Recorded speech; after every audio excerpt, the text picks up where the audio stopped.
Jamaica Plain is on the brink of a new chapter in transportation history. More than a quarter of a century after the disappearance of the old Orange Line, the Forest Hills area will lose yet another elevated structure, the roadway known as the KC Overpass. The replacement will be a new surface artery with new features for motor vehicles and bike travel. Affecting people in several neighborhoods, the project has given rise to strong feelings both for and against. We've invited guests from both sides as well as the state's Department of Transportation. Tonight we hear from an opponent who lives in Jamaica Plain, a member of the group Bridging Forest Hills. We'd like to welcome Kevin Moloney. Thanks very much for being with us, Kevin. First of all, for people who don't know this overpass in the area around it, walk us through that a little bit. Well, you have to start with Route 93 because Route 203 leads off Route 93, comes through Dorchester and Mattapan into Jamaica Plain at Forest Hills, and carries the commuting traffic over to the medical and university area. It's really the only east-west artery that exists to get traffic from Route 93 over to that area. Now, the folks realized back in the 40s that with the Forest Hill Station, which was constructed at the turn of the century, there was just a massive traffic jams at Forest Hills. And so it was decided at the time to take the commuting, the through traffic, up and over the then elevated Orange Line onto the Arbor Way and Jamaica Way. So the existing structure is as tall as it is because it had to come up and over the then existing elevated Orange Line. The traffic that goes over that every day are 24,000 vehicle trips a day. So there's heavy commuting traffic in the morning, heavy commuting traffic the other way. And most of that traffic is not from Jamaica Plain, although Mass DOT thinks of this basically as a Jamaica Plain issue or problem.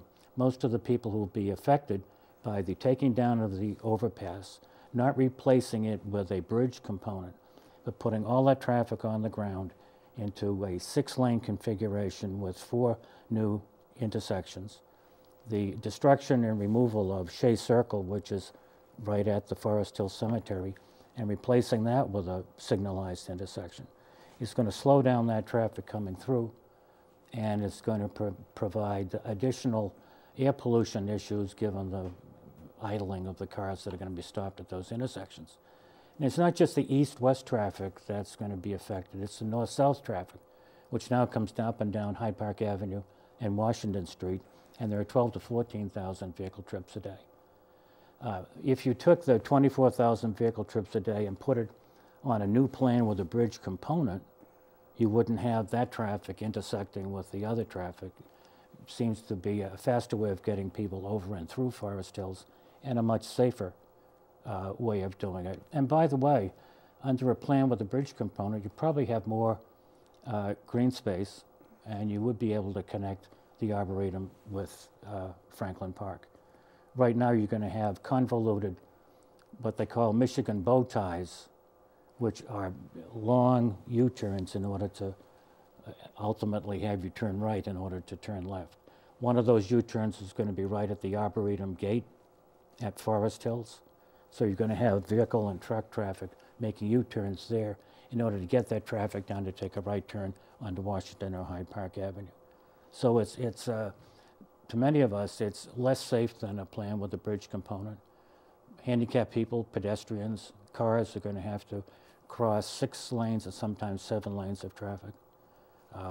And the Mass DOT claims that their computers show it's going to be better than exists.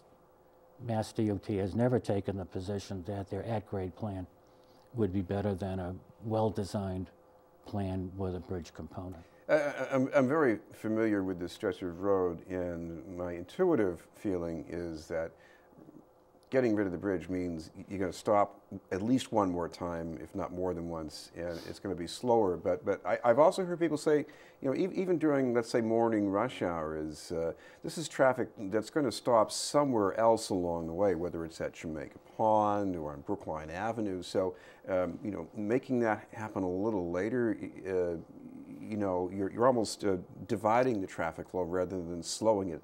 So does it really make that much difference necessarily? I think it really does. And one of the things that people don't understand is that the project area that was studied by Mass DOT begins at Ukraine Way, a little Near bit Forest Hill Station. right, just past the busway. And on the north side goes to St. Mark Street, which is about 100 yards from the Forest Hill Station. It goes from the Arboretum Gate, that's where the current overpass now ends, up to Shea Circle. That's what they studied. They didn't study Murray Circle down the Arborway. They didn't study Kelly Circle. They didn't study down Washington Street to Eggleston. And they didn't study going out to Blue Hill Avenue. It's got a couple of real problems. One problem is that there was no air quality analysis done. They took the position that as long as there wouldn't be any effect on a metropolitan basis, don't worry about air pollution. In other words, if somebody's sitting in his backyard in Belmont is not affected by the idling smoke coming out of Forest Hill, there's no problem. Didn't test to whether there'd be a problem with the folks who live and work in Forest Hills. And the other end of the study area was at the other side of Shea Circle. It's a very small study area, so we don't know what the effect on Center Street at Murray Circle. We don't know the effect on Kelly Circle, and we don't know the effect on the monument.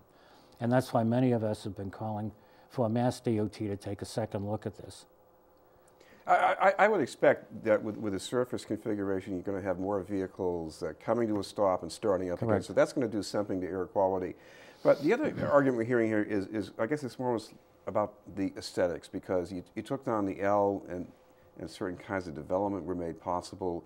And it was only around the time that we heard this serious talk about getting rid of the overpass that the developers came in. Now we've got a fairly large project going up near Forest Hill Station. There is a tremendous amount of development that's already taken place, with hundreds of units already approved and more hundreds yet to be approved, but will be approved. That is happening whether or not the overpass comes down and is replaced by the same thing that's there, replaced with a bridge component or an at grade. The development at Forest Hills is not related to any changes or preservation at Forest Hills. It's happening anyway, and was planned long before any decision was made about the KC overpass. Okay. Thank you very much for being with us. Thank you. Kevin Moloney from Bridging Forest Hills. We'll have more news in just a moment.